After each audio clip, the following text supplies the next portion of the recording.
अस्सलामुअलैकुम, कैसे हैं आप सब। उम्मीद है बिल्कुल खैरियत से होंगे। अरे आप लोग सोच रहे होंगे कि अमरीन आंटी आज आपको ये क्या दिखा रही हैं। जी, ये जो आपको एक मंज़र नज़र आ रहा है, इससे मुताल्लिक़ रफ़त आंटी आपको एक बहुत दिलचस्प कहानी सुनाने वाली हैं। आप लोग सुनने के लिए तैयार हैं कहानी? आए कहानी सुनते हैं। अस्सलामुअलैकुम। अमरीन आंटी ने आपको बताया है कि ये मंज़र जो आपको नज़र आ रहा है, इससे मुतालिक आज आप एक कहानी सुनेंगे। कहानी को बहुत गौर से सुनेंगे क्योंकि इसके बाद आपसे मैं कुछ बात करूँगी ताकि जिस मकसद के लिए कहानी सुनाई जा रही है वो मकसद हमें हासिल हो सके। ठीक है।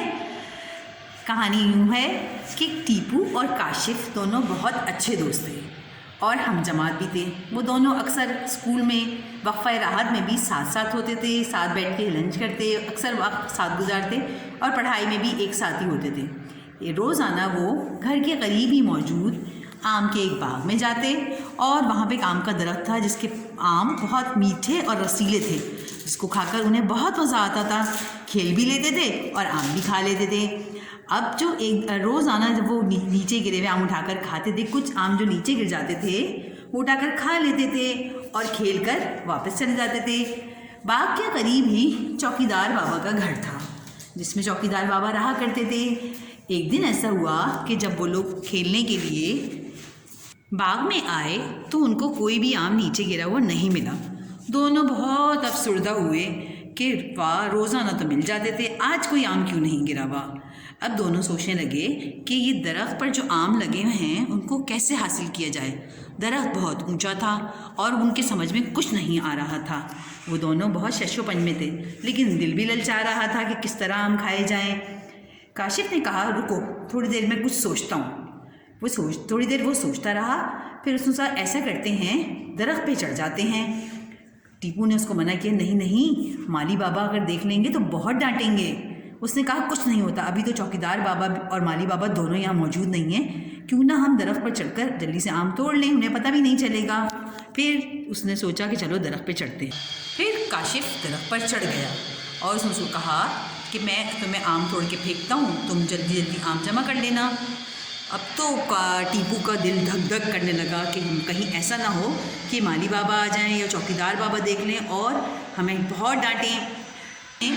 टीपू ने आम तोड़कर काशिफ को फेंकना शुरू कर दिया, लेकिन दिल में डर भी लग रहा था क्योंकि ये सही अमल नहीं था कि किसी की चीज़ बग़ैर इजाज़त के नहीं लेनी चाहिए। आम पाकर दोनों का दिल बाग बाग हो गया कि चलो हम अपने मंसूबे में कामयाब तो हो गए। लेकिन आम तो उन्हें मिल गए थे, लेकिन वो दिल में बहुत पशेमान था कि हमने गलत काम किया है, हमें ये आम चौकीदार बाबा की इजाज़त से लेने चाहिए। उसने कहा, ऐसा करते हैं, रास्ते में चौकीदार बाबा का घर आता है, क्यों ना हम उनको बता दें कि हमने ये आम उनकी इजाज़त के बगैर ले लिए हैं। दोनों चलते चलते चौकीदार बाबा के घर पर पहुँचे।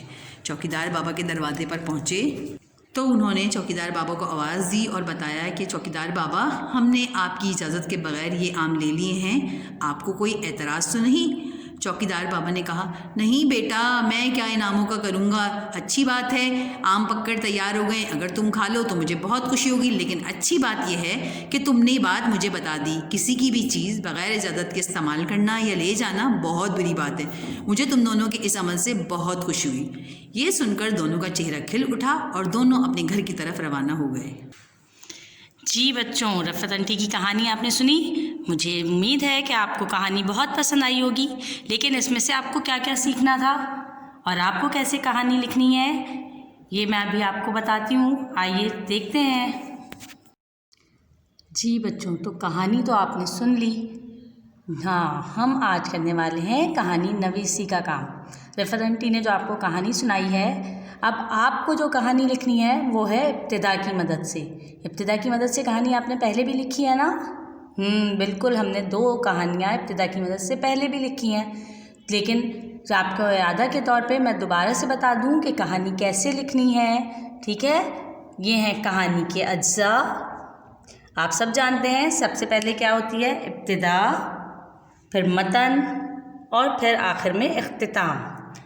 अच्छा, इब्तिदा में सबसे पहले ज़रूरी है, जो आपको इब्तिदा दी गई है तो आप रब्तो तसलसल का ख़याल रखते हुए जो है उसको कहानी से अपनी जोड़ें। आगे जो आप कहानी बढ़ाएं उसमें सबसे ज़रूरी है कि जो है रब्त व तसलसल का आप ख्याल रखें।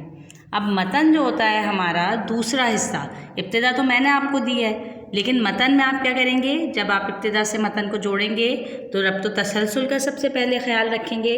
अच्छा, और फिर मंज़र कशी जो है हमारा बहुत अहम जुज़ है कहानी का। अगर हम जो है अगर कहीं पार्क में खड़े हैं, बाग में, और सुबह का मंज़र है तो आप लिखें बहुत सुहानी सुबह थी और जो है मैं बाग में टहलने गया था, या वहाँ पे बहुत बच्चे खेल रहे थे, हल्की हल्की बारिश हो रही थी। इस तरह से जो मंज़र हो, या सूरज निकल रहा था और निकलता हुआ सूरज बहुत खूबसूरत लग रहा था। इस तरह से हम बहुत तरह की मंज़र कशी कर सकते हैं जिससे हमारी कहानी बहुत अच्छी हो सकती है। और ज़ख़ीरा अल्फ़ाज़ बहुत ज़रूरी है। जितना हमारे पास ज़ख़ीरा अल्फ़ाज़ होगा हम उतनी ही बेहतरीन कहानी लिख सकते हैं तहरीर करते हुए। और हमने क्या क्या अभी क़वाइद और ज़ख़ीरा अल्फ़ाज़ में किसका काम किया है, सिफ़ात का इस्तेमाल हम कर सकते हैं बहुत अच्छी तरह से। इतनी सिफ़ात आप लोग सीख चुके हैं, रोज़मर्रा इस्तेमाल करते हैं, सिफ़ात का इस्तेमाल कीजिएगा। और ख़ास तौर पर अगर आपकी कोई कहानी ऐसी हो, ऐसा आप कोई जो है माहौल बता रहे हो, ऐसी मंज़र कशी कर रहे हो जिसमें आप मुहावरों का इस्तेमाल करें, तो फिर तो आपकी कहानी में 4 चांद लग जाएंगे। ठीक है, तो आपको मुहावरों का इस्तेमाल बेहतरीन तरीके से करना है और जो है अपनी कहानी को दिलचस्प बनाना है। दिलचस्पी का अंसर ज़रूर होना चाहिए ताकि आपकी कहानी पढ़ने में मज़ा आए। और फिर आखिर में आपको करना है इख्तिताम में भी आपको सबसे पहले जो आप पूरी कहानी, इब्तिदा, मतन और इख्तिताम का आपस में रब्त व तसलसल होना बहुत ज़रूरी है। इसको जो है अगर रब्त व तसलसल ना हो और एक बात हम कहीं की कह रहे हों और फिर उसमें दूसरी कहानी मिला दें तो वो कहानी का जो है रब्त व तसलसल टूट जाता है और कहानी बिल्कुल जो है टूटी फूटी सी अलग सी मालूम होती है। तो इसलिए आपको इन सब चीज़ों का बहुत ख़याल रखते हुए बहुत अच्छी सी कहानी तहरीर करनी है। ठीक है, ये सारे आप जो है देख लीजिए कि ये अज्जा आपको ज़रूर अपनी जो है कहानी में शामिल करने हैं। ठीक है बेटा, अब जो है मैं आपको बताती हूँ कि आपको इसके हवाले से काम क्या करना है। ये देखिए, अब जो आपको नई जो है वर्कशीट का पैक मिला है उसमें उर्दू की वर्कशीट में है हिदायत। मौका 2 जनवरी 2021 को अपलोड की जाने वाली वीडियो देखें और मुताल्लिक़ा सवाल अपनी कॉपी में करें। अच्छा, कॉपी तो आपको पता है ना कि हमारी जो है तहरीर की कॉपी कौन सी है जिसमें हम लिखाई करते हैं जी, तो कॉपी नंबर 1 में आपको कहानी लिखनी है। दी गई इब्तिदा की मदद से कम 15 सतूर पर मुश्तमिल कहानी लिखिए। अच्छा, कम से कम यहाँ लिखा हुआ होता है, आप इससे ज़्यादा सतूर पे भी लिख सकते हैं। सही है, मैं कहानी की इब्तिदा आपको पढ़ के सुनाती हूँ।